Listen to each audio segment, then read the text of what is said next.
Hello everybody, YouTube, it's David Jack RC here, and here I am with my last and final episode of my custom gaming PC. I've had serious issues over the build with the case, the Thermaltake case, so I've just ordered a new one. This is the Corsair C70 Military Green. This is one amazing case. The space, the room inside this case, like if I just remove the side panel,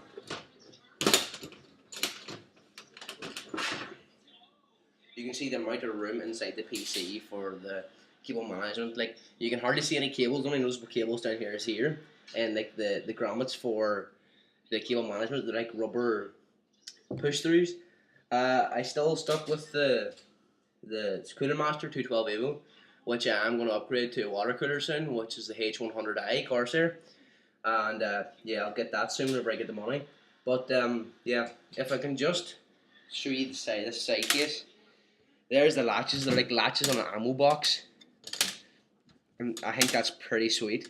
I don't like this window, so I'm going to do a case mod to replace this window. And just what I'm going to do is I'm just going to take out all these screws and put in just a flat bit of perspex without this gauze cut on it, and hopefully it'll look better. I also have an external power supply for leads, which means that I can stick my red LED lights up around the side of my case there, and it'll light up, and then I can wire it somehow, or get it through, or drill a hole or something to put the cable out through. But yeah, well, that's the start of it. The build done now. Everything's finished. I've ran the computer. I've been running Battlefield 3 on ultra settings. It's worked fine. The only thing I need to invest in now is, like I said, the water cooler and the friggin' headset. So yeah, I had a problem too. Whenever I took my fan controller, my cheap shitty £3 fan controller, out of Thermaltake case, I dropped it and it broke. So I have to order a new fan controller. And there's them two fans running off the motherboard, and that rear fan running off the motherboard, and the two CPU fans, and that's the only fans in the case that are working.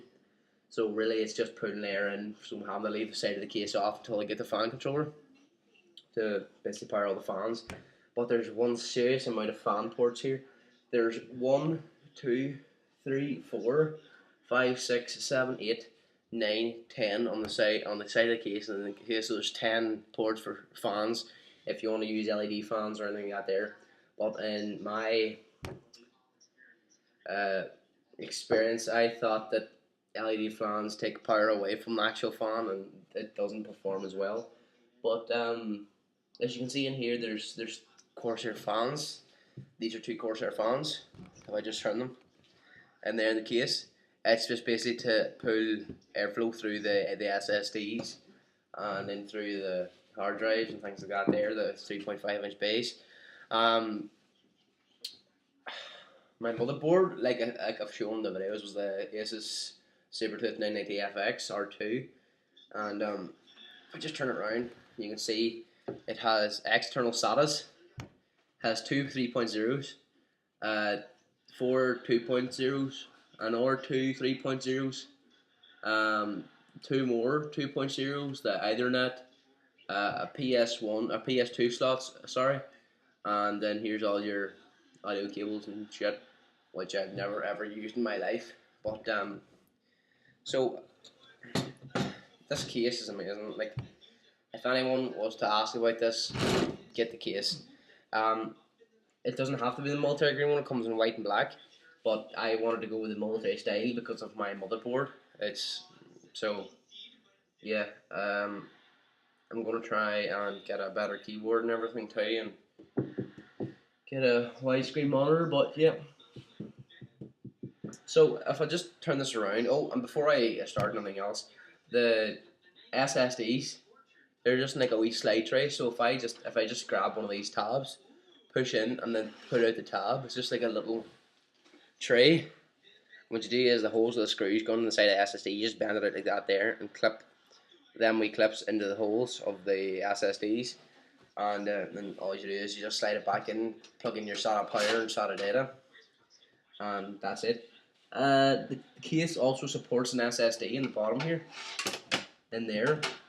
You can remove one of these trays basically to increase airflow through if you're not using it, which I'm not really going to bother about doing. But if I decide to someday, I'll do it.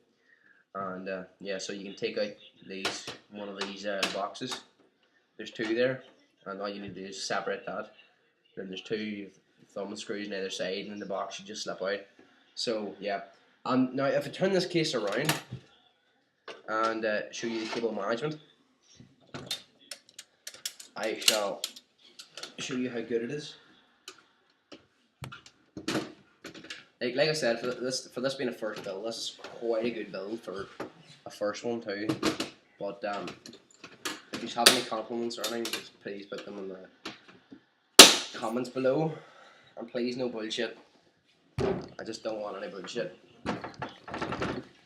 So I can put up photos of the build on the way through in the old Thermaltake case, and show you them. But before I start, see the front of the case, the power button. It's not the best quality power button, but it's still it as the in the case. There's no click of it. It's just like a solid push. And the restart button, it's like a little kill switch of like a jet plane. You flick up the little cover. If I actually bring the shitty Mac in closer, and push this up a bit, as you can actually see there, it's just like a little switch, and you push it, and it restarts the computer. And this is the restart button. As you can see here in the front, I have two Corsair Airflow 120mm fans, the Airflow series. I don't know if I should swap these out for static pressure to get the air through them SSD parts and pull out and then put them two airflows on the top, but I'm not too sure. Like I said, there's a fan controller on the way. It's going to be here. I'm going to stick with the red colour scheme, the red, green, and black. But yeah, the reason why I've done this is because see the tone of the red rings around the inside of the fan things. I just think it's quite based. But yeah, anyway. So now, one thing that I've just noticed here now, see if I turn the case around, where I have my 212 Evo in the CPU cooler, there's no room for a secondary fan on this top slot because it comes out that far. But if I do put a water cooler in, there will be space for another fan there. Also down here, there's no problem for room. There's plenty of room. It's not hitting the power supply. It's not hitting the graphics card or anything, the GPU. So yeah, right. I'll get back to what I was planning on doing. Cable management. Right. This is quite a big case too compared to what I last had.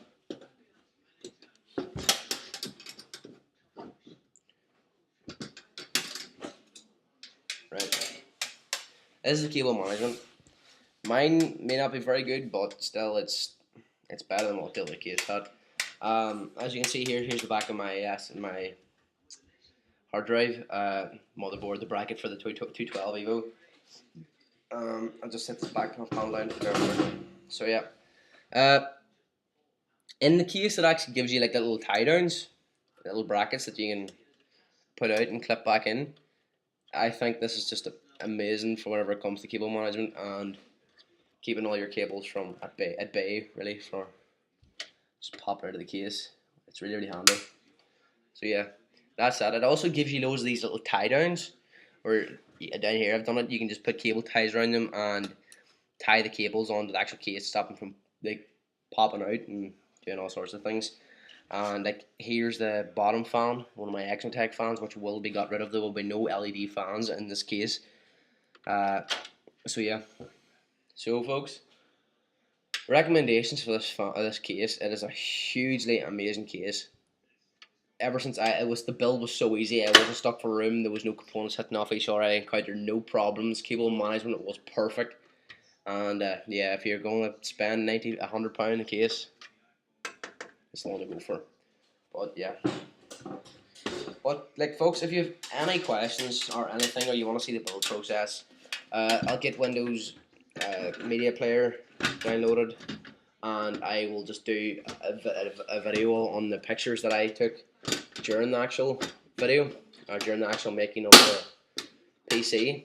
and then I'll update it all and put the video up of the build process. So, um, that's basically everything for the case.